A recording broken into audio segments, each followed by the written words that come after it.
You are listening to a Cult Talk Network podcast. Welcome, everyone, to Cult of Campbell. I'm Ty. I'm Eric. And today is the final episode of 2021. Oh, wow. Cult of Campbell. Wow. Last one of the year. This is the last one of 2021, isn't it? I Yep. can't believe that. I know. It's been a crazy year. I know. We started a whole podcast network. Yeah. How long have we been doing this for now? It's been I since. can't remember when the first episode was. I was afraid to ask because it's like, you know what? That's. I can find it. I should be able to find it very quickly. Oh yeah, that's a good point. I guess we could just. I can just go right on the YouTube. We posted on the YouTube. So we've been. It doesn't say the exact date, but 7 months. Oh, in May 10th was when we uploaded our first episode. When we did the first episode of Ash vs. Evil Dead. Wow. Evil Dead 1981 and Bubba Hotep, when we dropped those all in one day. Oh my gosh. That's right. 7 months. We've been going at this for 7 months. Ooh, lucky number 7. Yeah, I'm not even going to count the episodes, but we're 7 months we've been doing this. And what a ride it has been. No kidding. And here we are. We're capping off the year with it's kind of funny. We're capping off the end of the year with like the halfway point of the Ash vs. Evil Dead series. Yeah, not only the halfway point of season 2, but this is like the middle point of the entire series. There we go. We're right. Yeah, you're right. We are right in the middle of it too, because there's only the 3 seasons, and we're halfway through this one. We got 5 left on. After this, we'll have 5 left on this season, and the remaining 10 on season 3 when we get to that. So wow. Yeah, halfway through Ash vs. Evil Dead, here to cap off the end of 2021. Woohoo! And this is called. Did we say the name yet, or should we keep them in suspense? It's Confinement. Confinement. Okay. This one's written by William Brommel.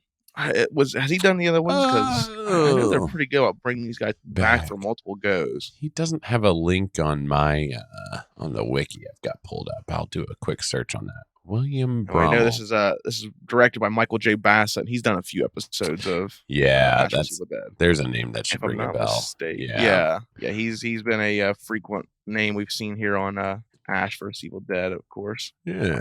Trying to see what else he's done. I'm wondering if he did something else here I'm thinking of. Nope. Just he's done a lot on Ash vs. Evil Dead. 4 episodes total. 4 episodes? Wow. 4 episodes total. Yeah. I feel like he has been involved in more that we've seen. I feel like so too. It's just a name that just keeps coming up. Yeah, I feel like we've seen that a lot. I'm looking at his wiki, and he really hasn't done that much, like in general. Like he's not got that many credits to his credits. No. He did this really good this British horror film. It's a war movie called Death Watch. Oh, it's like a World War I like psychological horror film. Oh, cool! It's really good. It's really good. That looks like his first. His second credit. So good on him. That's a great movie. I haven't watched that in years. I used to rent that a lot on VHS when I was a kid. Back in the Blockbuster days. Yeah, I was very big on like the war horror stuff. So that's cool. Looks like he did an episode of Iron Fist for the Marvel. Is that Netflix, right? Cinematic universe. Well, can't have all the good ones. You can't have all the good ones now. I keep forgetting there's a Taken TV series. But he did an episode did of that they as well. really make a Taken TV series? Yeah, I wonder if it's still going. I can't believe that. No, it got canceled in 2018. So it only went for 26 episodes it went for. So yeah, I totally forget every time I see that. Like, oh, that was a thing. Yeah, for me, just the first Taken movie exists. I know there's more. Yeah, I just don't see any. I hated when that was a good movie, but man, it kicked off that trend that was just fucking overwhelming. Where everyone had to have a give me back my goddamn wife movie. Yeah.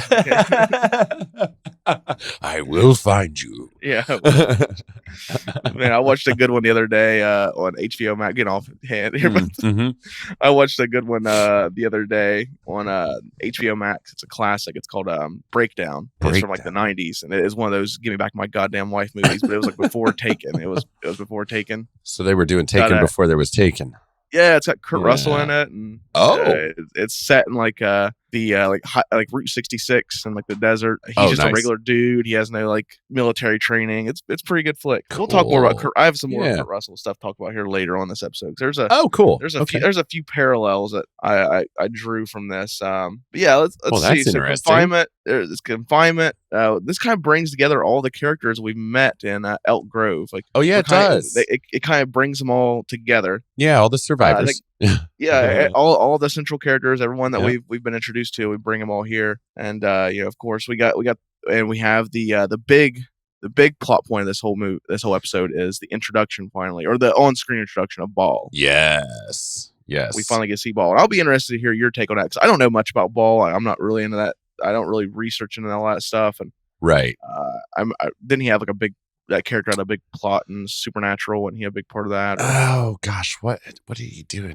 I'm not sure about. Was he in Supernatural? I know you and Ben have a watch him, right? I love like occult, like reading about occult crap and stuff like that. Like, I could go into. Cool. There's some. Yeah, I'm interested. There's some neat parallels to that. Actually, come to think of it, I don't know. Maybe I'd be stretching a little bit because it's Ash versus Evil Dead. They're building their own lore, but interesting. So why don't we go and you want to go ahead and talk about this episode here in our next segment? Yes, I am ready to talk about this episode. It was a cool one. Let's do it. All right, cable lights. Let's get groovy.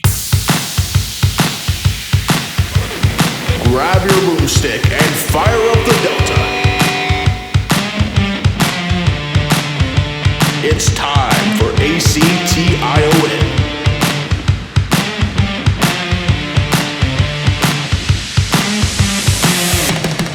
Join the Cult of Campbell. Groovy.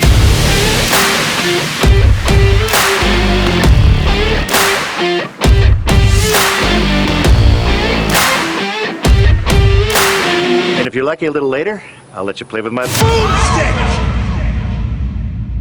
Okay. All right, this is Confinement. Yes. Episode 5, Season 2 of Ash vs. Evil Dead. And we kind of kick off things. We pick up where we left off kind of in Episode 3 with the bar.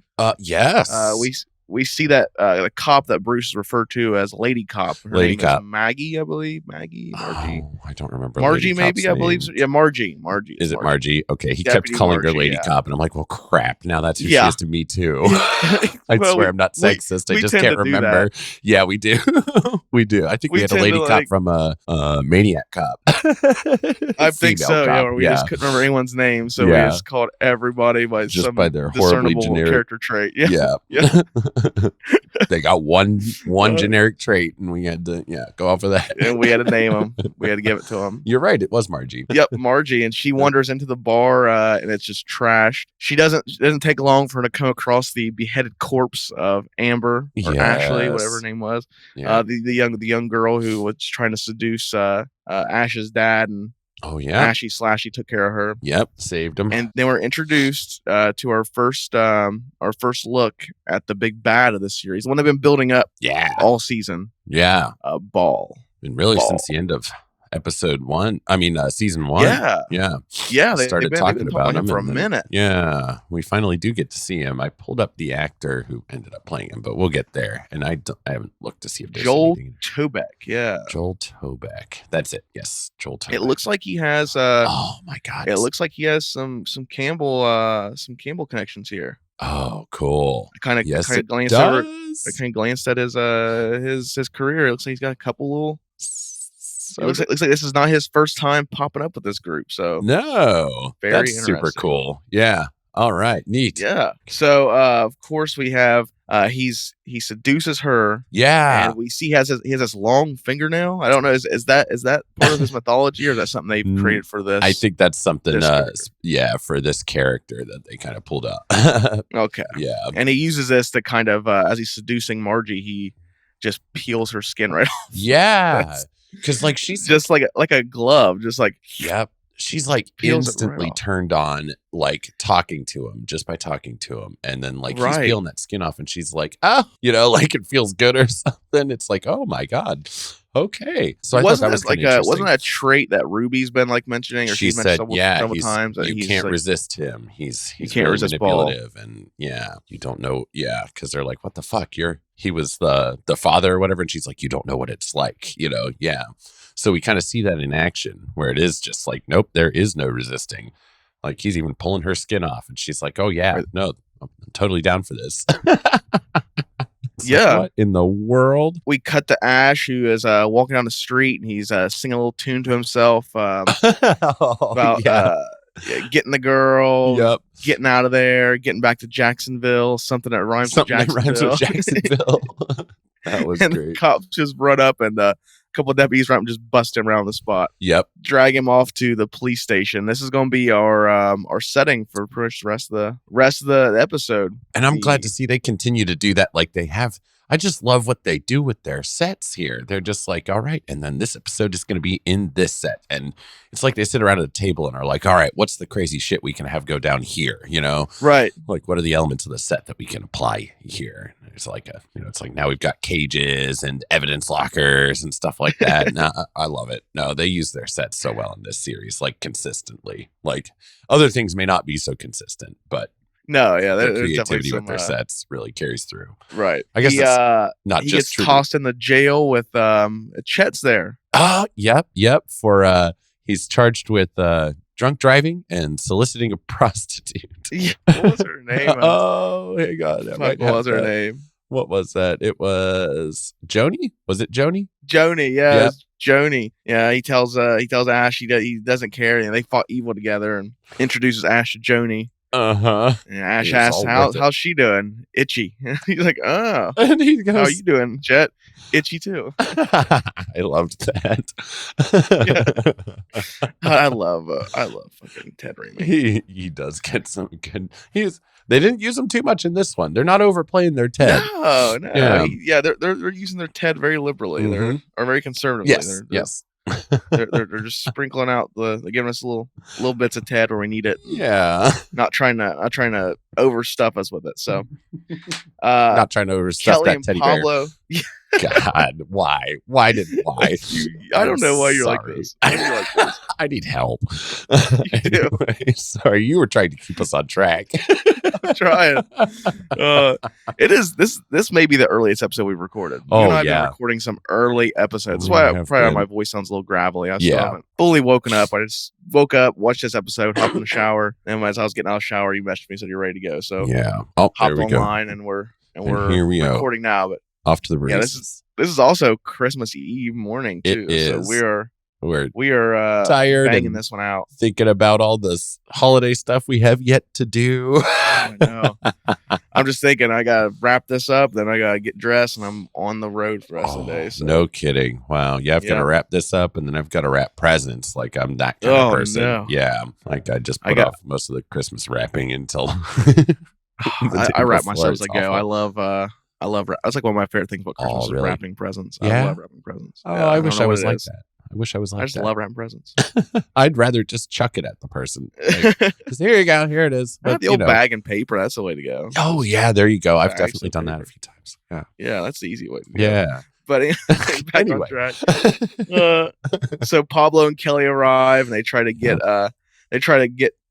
Ash out. Yeah. And it's not very... It doesn't take long for this episode to kind of kick into gear, does it? It really doesn't. Ruby, Pablo, and them all show up. Yep. Kind of once everybody's in there, we kind of what kind of sets it off where they're like, we have Linda and Lacey show up. Yes.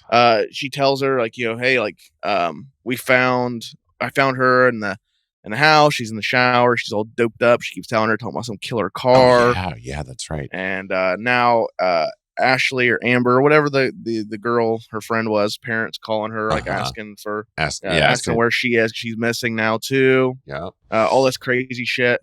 And then I think Ruby, what does kick off the episode where things get they pull Ash from the from the cell. They pull him out of the cell because it was Lady Cop. That's right. So they show up and Sheriff Emery sends... Ash is yelling about his phone call. That's right. Yeah. And he tells Margie to go take care of him.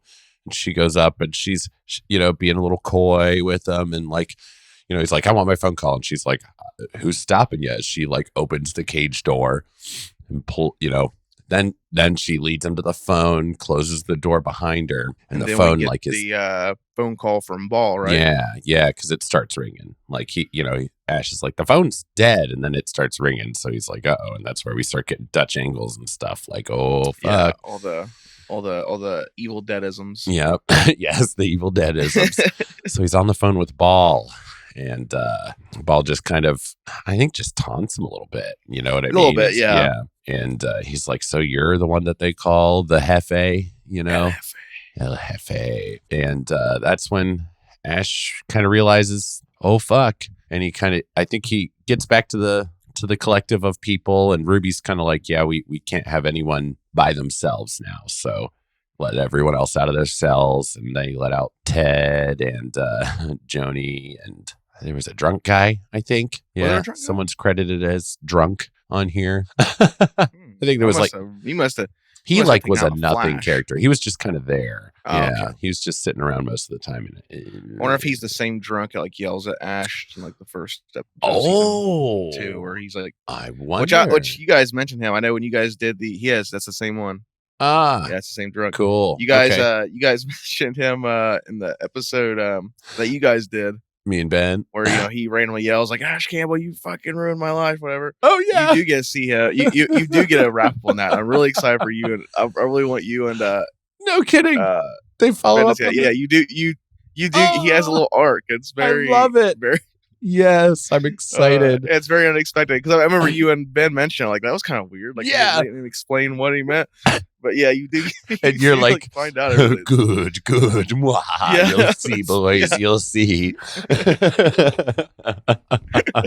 That's awesome. Yeah, he's hanging out in here too. He does almost nothing the whole time, but he's there. Yeah, he must just like pass out on the side or something. But I was talking about like I mentioned Kurt Russell earlier in the first seg, and like I don't really have anything. It's not like a Kurt Russell factoid or anything like that. But have you ever seen like the John Carpenter thing with Kurt Russell in it? Yes. This episode kind of gave me like vibes of that. Like I never thought I'd see this in Evil Dead. Yeah, but like the whole group of characters, isolated location. Who can we trust? Paranoia. Yeah, who can we trust? Because even Ruby like tells Ash very early on, like even you could be. We can't just assume that you're not Ball. He can be anybody. Yes. And it gave me very John Carpenter The Thing vibes. Boy, you're right. I think you nailed it right on the nose, because I was like kind of trying to put it together. It's like it's almost like a murder mystery whodunit, but it's not quite. You know what I mean? But I think you hit the nail on the head right there. Definitely The Thing vibes. There we go. That's super cool. I love it. That's what I was getting the whole time watching it. I thought it was pretty cool because I never thought I'd see that in Evil Dead. See like a scenario like this. Because usually the Deadites are pretty quick to reveal themselves. Yes, or at least very obvious. If they very haven't obvious, they always have revealed themselves yet. It's like, oh yeah, yeah. They'll usually reveal themselves to the audience first too. Like we'll always have like a shot of like an over the shoulder, like you see their eyes milked over as they're standing with their back to a character, or they're drooling a little, or saying something weird that it's like, oh, how come you guys aren't picking up on this shit? This they kept it pretty. Aside from Lady Cop, who we all saw get right, we knew she was skinned. We knew she wasn't right, but there was other characters that I didn't immediately know were Deadites or Ball until it was revealed. Yeah. So Ruby pretty much gets the whole group together, tells them what's going on. She convinces Ash and the gang that it's going to what's going on. Thomas, the sheriff, we find out how shitty of a guy that he is in this, because up till this point he's been just kind of like a dweeb, like a little fucking nerd. And this episode we find out like he's just kind of just a shitty fucking selfish prick in this with the way he kind of treats his wife and his daughter in this I know. In this episode, he's just really super dismissive. Super dismissive, very selfish. His points a gun at him at one point. Oh yeah, he did. Wild. He was just like that was a cool way to show like that paranoia escalating, but it was also like, oh my god, dude, chill. Jeez. Like I almost thought he was a Deadite for a second. I was like, oh, is this Ball? Yeah, which is kind of cool. Like they did kind of a red herring thing, and it made Ball look more clever in the way that he was hiding among people, because he was the less obvious ones in a big way. Because we send Ruby down to the Ruby and Polly, the the other female deputy. They go downstairs to, I think Polly was already down there. Yeah. Polly goes first, retrieve the chainsaw. Mm-hmm. Then she doesn't return immediately, so down comes Ruby, and they're down in the basement, and Polly's like huddled up, scared. Yeah. And they get the chainsaw. And then right as they get the chainsaw, the door locks and locks both Polly and Ruby downstairs. Yep. And then they're like, "Oh and no!" While everyone's still freaking out about what's going on, we just it's one of those episodes where we get or it's one of those scenarios where just the paranoia is just getting cranked up, and no one knows who to trust, and starting to turn on each other. Things are getting heated between them all. It's where we see Thomas like turn on his wife and his daughter, points a gun at him, which is wild. Yeah. All the while this is going on, Pablo is like getting sick, and he's got like a rash forming on his stomach. And he's got, where did that scar come from that was bound up? I can't remember how he got hurt there. It was like over his rib cage. You know what I'm talking about? Yeah, I can't remember. I don't remember. It was something with the it was something happened. I can't remember. That's all right. Yeah.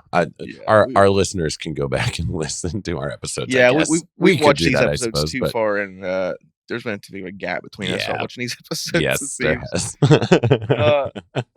We recorded them a little early, but so he's getting sick and like this rash going all over him. Ash tells him like, hey, I get rashes all the time. And this is where we see Chet like freak out on Pablo, and he's like, hey Ash, like, how you know it isn't the Mexican? Oh my God, that's right.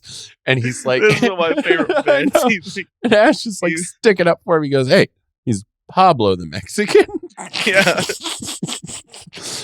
And Pablo's like, how do we know it's not Chet, the dumb white guy? And Ash was like, hey, that's a little racist. Apologies. Oh my God. I love that. Oh, it's so funny. I love one of my favorite things they did with Ash in this series, this like innocent racism he has. Yeah. This like innocent ignorance, and just subtle racism he has. Yep. And where he just like says things without thinking. I just, that's one of my favorite parts about this iteration of Ash. Yes. Is this whole thing. He's so funny. He's the best. But sticking up for his buddy in like the most racist way, innocently racist way he could. Doesn't even know it. That's him. He's racist, but it's so innocent. He doesn't realize it. It's just ignorance. He's just ignorant. It's just being Ash. God. Yeah, just being Ash. And this is where Thomas and Ash kind of get into. Does this happen? Do they get into the fight first, or is we already see the reveal downstairs? I think we do the reveal downstairs first, I believe. Yeah, so while Ruby and Polly are downstairs, it's revealed that Polly is, in fact, Ball. Yes. And he does this whole unzipping thing. It peels the skin off of himself. With that actually, he starts to seduce. He seduces Ruby and Polly for a little bit. Yes. And then it's revealed that she kind of breaks free of him, and then he slices open the skin, and out is revealed that it's Ball inside. He does this like thing where he's like pulling the skin off, and he's like yelling for some reason. He's covered in blood. Yeah, I didn't get that. It's like, why is this? It was creepy, but it didn't make any sense. Yeah, but he peels the skin off, and then the lights flicker, and they come back on. He's like cleaned up, and he's in a suit. Yeah, and he's like, and this is where we get our first like in black. Yeah, this is where we get our first like interaction with Ball, and we find out he's like this like suave, kind of like smooth talking, arrogant, clever, smooth talking, arrogant, kind of like Ash-esque, but he is more suave, more suave version of Ash, where he's a little more intelligent and so this is where I'm interested. It's like I don't know much about Ball. I mean, what does this like? So how does this level up with like the actual Ball? Mythos, like in the mythos. So Ball is, and this gets a little more complicated than I think we really should go into, because Ball is actually like multiple different kind of mythologies and stuff. Like, because some of them because Ball means Lord in whatever language. So it's like, so back in like, I want to say Sumerian times, but I'm not sure. He was, the Lord. So he was like a god of a king of gods or something like that, kind of like Zeus or whatever. But then he kind of becomes this more demonic figure, for people who want to do occult rituals and shit. And he could like make you turn. Here's where I think the closest tie is like he can, turn you invisible, and he's, got a lot to do with like science and knowledge and stuff like that. So they're playing up that like he's a really smart demon, whereas a lot of the other ones are just like, the Deadites do seem like children to him. You know what I mean? Okay. And so, he's clever, and the invisibility thing, I think they did a kind of neat thing. I don't know if they did it on purpose or not, but a neat thing with that, because it's like, he's hiding among you. You don't see him. You know what I mean? Okay. So I think as opposed to just like, now he's invisible, you can't see me. I'm wondering if they kind of took something from that and we're like, okay, we could do something creepy and gross with this. He's invisible in that, like he's stealthy and tricksy, and you know what I mean? And that's about the extent of what I've got just kind of off the top of my head here on him. You know what I mean? I always read about creepy shit like this, but I read too much about it and then I kind of lose track. But so there's some pretty cool parallels there. I'll have to look more into it too and cover it on further episodes. I want you and Ben to do episode 6. Okay. I know there's more ball in that, and I'd really be interested to hear you guys talk about ball, because I'm very interested to learn more about the just the mythos and how this iteration lines up with the more traditional the more like occult or real world mythology. I'm interested to see how that plans out. But we'll do that. So he reveals himself to be Polly the whole time. And he's kind of doing his seduction stuff with Ruby. Yeah. And then upstairs, we have Thomas and Ash finally go to blows. Oh, yeah. And that's right. They get into a little scuffle. This is like where things are really, really have kind of boiled over. And suddenly, like a drop of blood comes down from the ceiling. Oh, yeah. And lands on Sheriff's Thomas's head. face. Yeah. He's like, they look up. Pinned, and then from the ceiling bursts the skinned corpse of Lady Cop. Yep. And Ash recognizes her immediately. I know, he's like, Lady Cop. I'm like, how? I'm assuming he had that skin thrown at him at the beginning. Like, you recognize that? But I forgot. That's kind of what kicked things off. They're like, fuck. I guess that might have taken him off, but it just he recognized her immediately. Lady Cop. He's like, Lady Cop, no. And she comes down, just wrecks everyone, just throwing everyone around, tosses Ash away. Everyone in her path, she just decimates. She kills Joni. Oh, that's right. The prostitute rips her arm off and throws her through a window. Jesus. And Chad's like, "Oh, Joni, you were so giving." Those are the good ones, Chad. I'm sorry, buddy. Man, I don't know if it's like, I don't know if it's the character, if it's just Chet, like the way that Ted's portraying Chet, but because the line delivery he does in a lot of things in this series is like very bad, but I don't know if it's like on purpose, intentional. Because we know Ted can at least, I know Ben will probably like blow a circuit if you hear me. I know Ted's like a pretty good actor. He's Ben will probably short circuit. I know. He's what? We've seen Ted. We've seen his range. He can play, Asian people. He can play Italian people. He can play Bulgarian people. Yep. He can play women. Yep. He can do it all. Plays female Deadites. Yeah. Yeah. He's got some range to him. So I think maybe this is just the way that he's portraying Chet. Yeah. Just because the way he does that Joni line, it's really, really like a poor delivery. He's like, "Oh, Joni, you're so giving." Like it was just like that, but like we know that Ted can act when he needs to, where he wants to. So I'm wondering if this is just the way he's chosen to portray Chet as like someone who's brain dead. Maybe he doesn't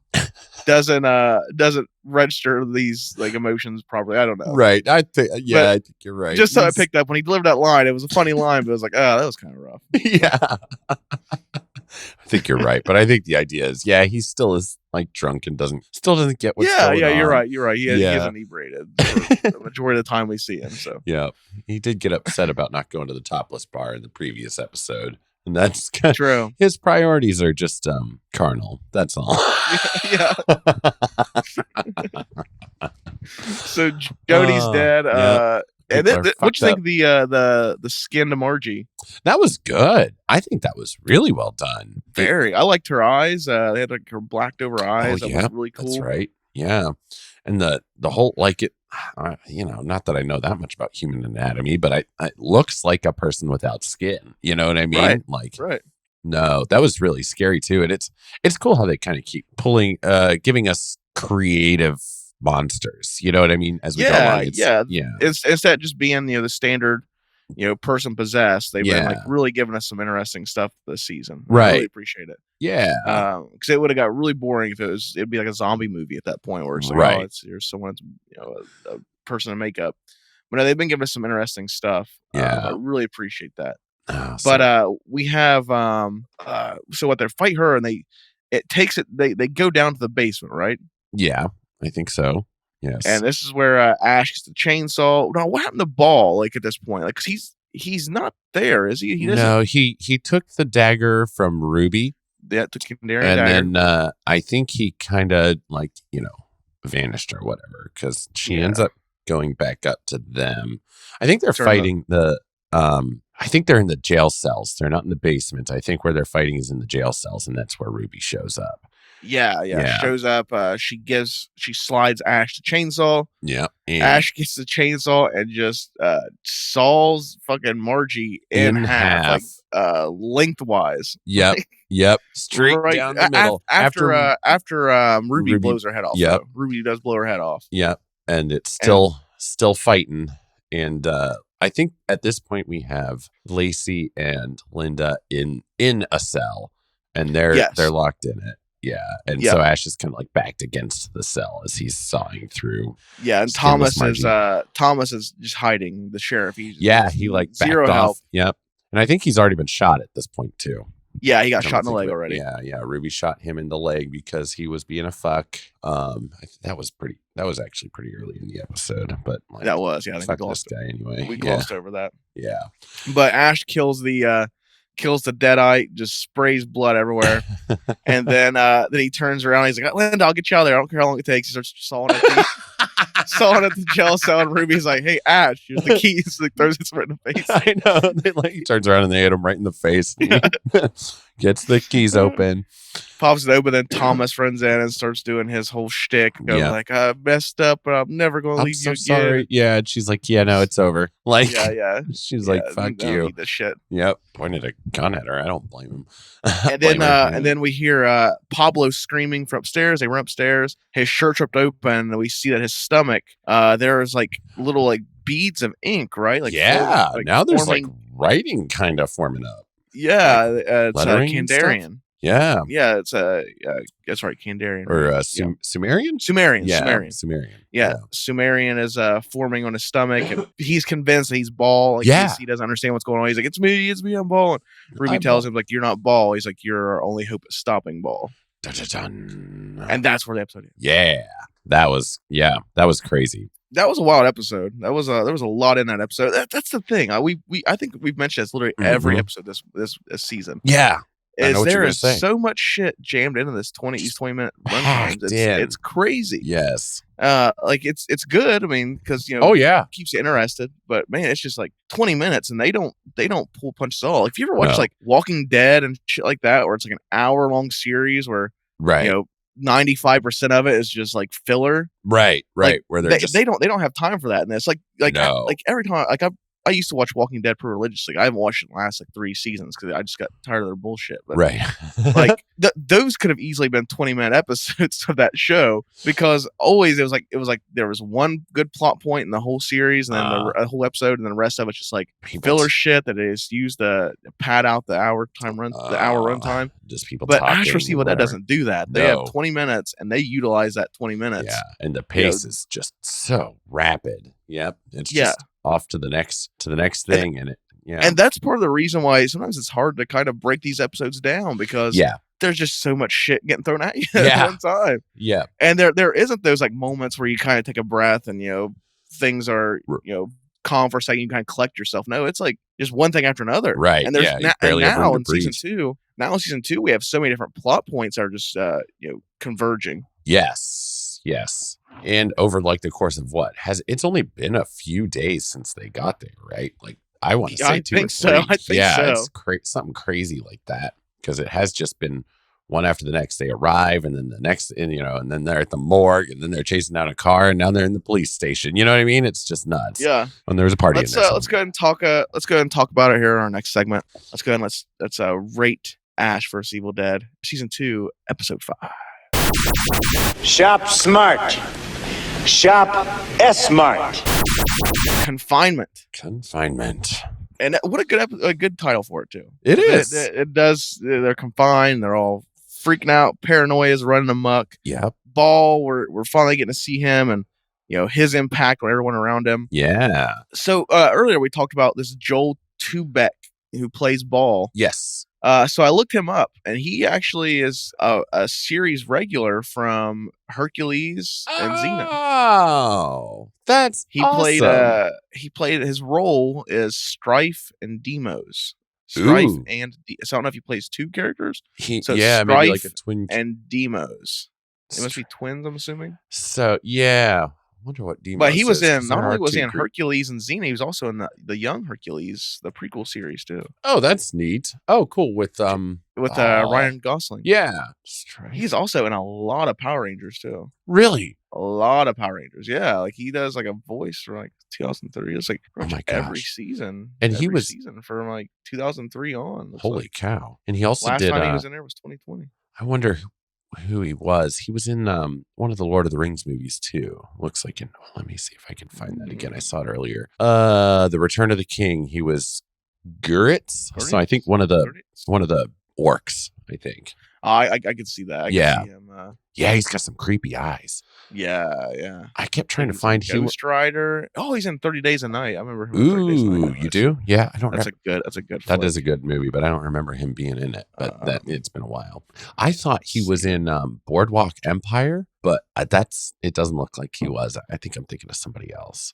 Looks like he was in Sons of Anarchy. He's a recurring character in that. I've never actually watched that series. No, me neither. I know it's a very popular series, but he's been There's a lot of Power Rangers here. Spartacus. Ben will probably know him from that. Yeah, he probably will. Boy, he's got a good like boss demon face. Like he's really he does. He does. Very gaunt. And those eyes are very sharp looking features and stuff. Yeah, his eyes, for sure. Yeah. But interesting. So they've worked with him before. That's always cool. They're so good about that. This whole group, like it's like once you work with them, if you make a good enough impression with the Raimis and Bruce, they'll bring you back for something. They'll bring you back for something at some point. That's how we're gonna treat each other someday. Like Cult Talk Net. We're just gonna be like, you know what? I've got this project coming on. We're just gonna we're gonna Ted someone in here. You want to spend a couple days in Bulgaria? Can't have an episode without mentioning Bulgaria. I would love for Michael to go through and try to find all the Bulgaria references. Just mash them up. It's like, I'm pretty sure it didn't start till like Alien Apocalypse. I think it was Alien Apocalypse. It was either Alien Apocalypse or Man with the Screaming Brain. We watched Alien Apocalypse first. So you did. I'm pretty sure it all kicked off there, and it probably really got heavy after Man's Brain. But I'm all about just putting things in the universe, letting it manifest. Letting things manifest. So if we mention Bulgaria enough, we'll get to Bulgaria. There we go. That's the spirit. And if not, spread my ashes in Bulgaria. Okay, you're making it there one way or another, buddy. So there's a really weird line here in Tyler's will that spread my ashes in Bulgaria. Spread his ashes in Bulgaria. The land of the dreams I never accomplished.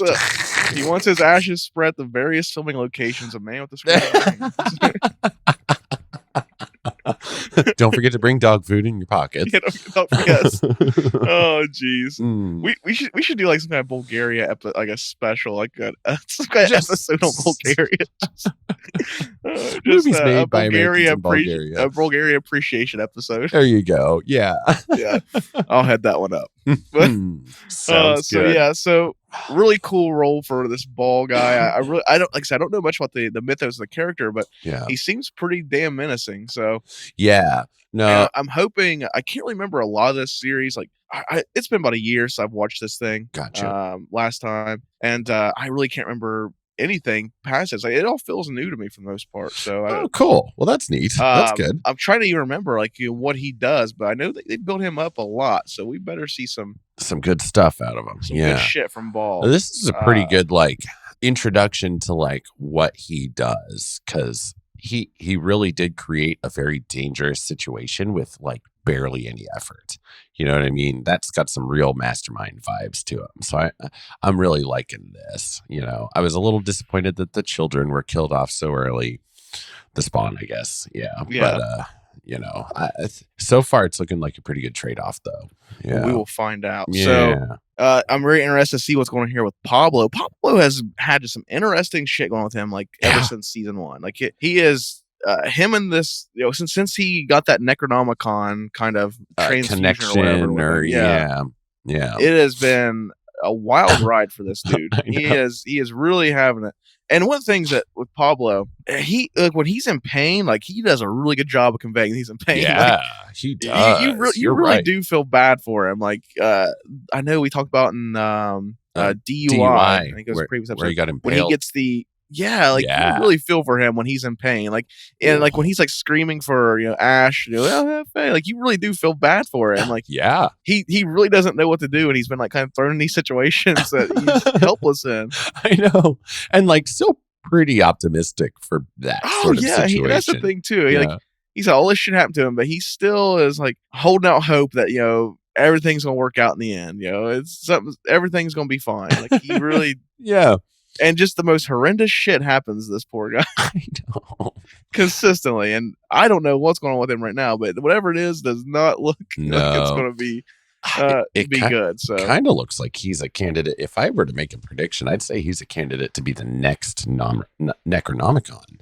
That's like, you know what I mean? It's kind of because I'll bet you, like, I think we're kind of seeing how Ball made the first one almost, because he's got that fingernail for peeling skin, and what is this book bound in? Human flesh, and it's kind of using Pablo's blood, I guess, for the lettering coming up. I don't know yet, but he's so I almost wonder if like some poor schmuck thousands of years ago was just like, yep, guys, I have some sort of rash. Oh shit! And then next thing you know. He's a fucking book. I wonder. So that's pretty cool. Yeah, I'm very nice what goes on here. It looks whatever it is does not look like it's going to bode well for for Pablo. But they're letting us forget about his necklace, so that gives me some hope, because I kind of think that's going to be a twist in there somewhere. You know what I mean? Like, they're not harping on it. We don't really, it led him to the book before, and we're like, why the fuck? What's the point? You know what I mean? But now, like, all this other stuff is happening, and we're kind of, they I don't think they mentioned the necklace in the last couple of episodes. The one that he got from his uncle. Yeah. I kind of like thought they were going to maybe Ruby's going to say something. She rips his shirt off. Yep. And you kind of see the necklace, and they did kind of like do a little bit to show you that it was there. Yeah, right. Yeah, we're still seeing it, but like no one's talking about it anymore. Exactly. Yeah. So I wonder. It'll be interesting to see if that kind of the comes into Brujo play. wasn't just a total waste of time. God, I hope not. Like, dear Lord, that's all I want, because like I was saying earlier, like I really love reading about like occult shit and stuff like that, and that's not just demons. Like. The Brujo thing was always really interesting to me too. They're like a kind of shaman, wise man sort of thing. And then I'm like, this is what you did with that concept?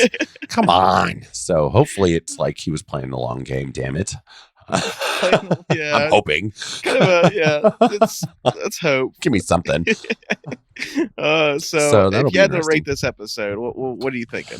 Ooh, okay. So if I were to, if I were to rate this episode, I think I'm going to give this one another, it's going to be a 5 out of 5 Skinned Lady Cops. Skinned Lady Cops. Yeah. All right. Yeah. I'm really digging the bad guy. I think they did a really good job with how they're making him feel dangerous. He's not just like some brute force of nature. He's like, no, he's going to get into your head and twist things around. You guys are going to finish yourselves off, and he's going to come in for the scraps. I'm just really liking that.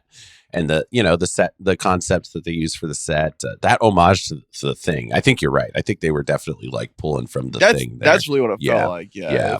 It felt that way. Yeah. That's like the vibes I was getting the whole time I was watching it. Yeah.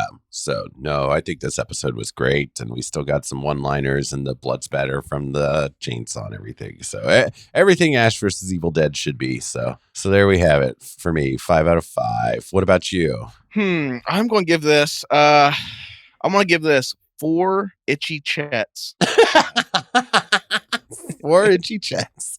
Because I did enjoy it. It just felt like it was another one of these filler episodes. That's my problem. Yeah. It's like we've been getting a lot of these good episodes, but overall they feel like a filler episode gets to the next point, which I know that's obviously necessary for storytelling. You have to have your path to get to your point A to point B.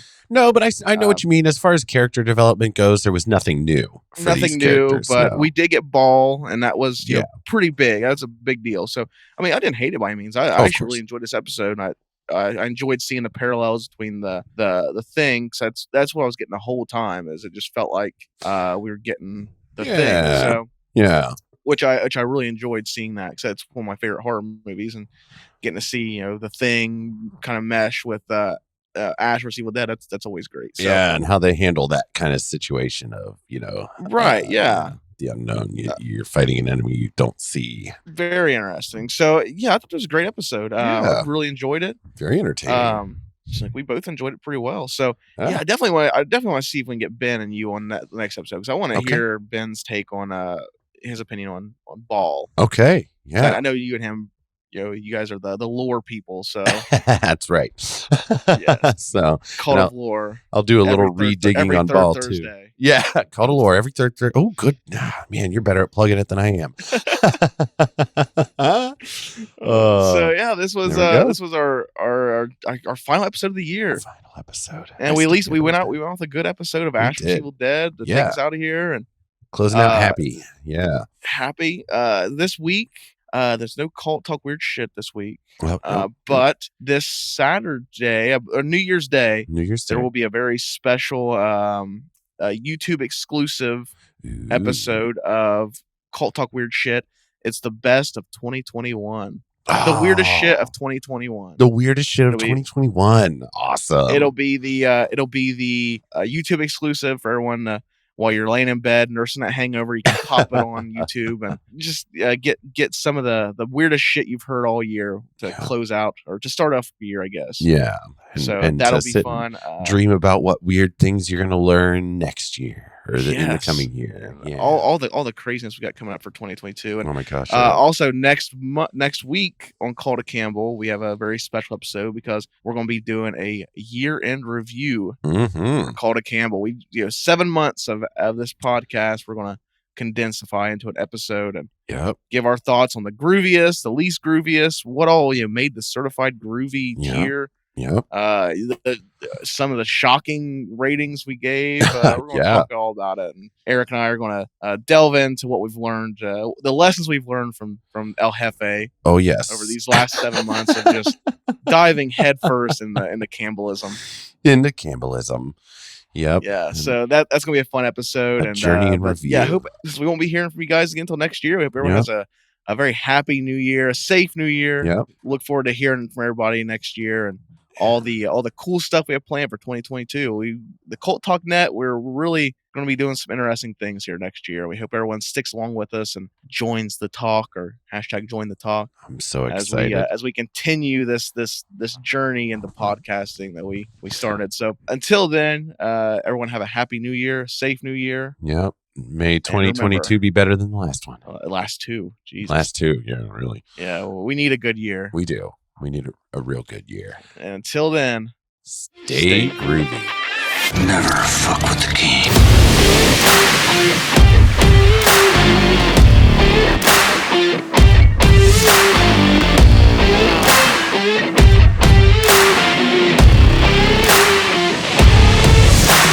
That's it? That's the best you got? Yeah. Oh, that sucks.